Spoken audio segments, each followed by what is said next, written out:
Hello বন্ধুরা, সবাই কেমন আছো? আশা করি গরমে সবাই সেদ্ধই হচ্ছো, যেমন আমিও হচ্ছি। তো অনেক দিন পর ব্লগ করছি। আমার হয়ে ওঠে না ভিডিও করা, সময় পাই না। তো আজকে ভাবলাম একটু করি তোমাদের সাথে। সানডের মেনুটা একটু শেয়ার করি। তো আজকে আমার যে সানডে মেনু হয়েছে সেটা একটু দেখাই। প্রথমে তো হচ্ছে ভাত, এখানে আছে চাটনি, কুমড়ো ভাজা আর আলু ভাজা, এটা হচ্ছে পাঁপড়,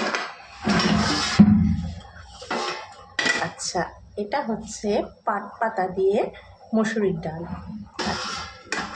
আর এখানে হচ্ছে কাতলা মাছের কালিয়া, আর হচ্ছে এই যে ইচড় চিংড়ি।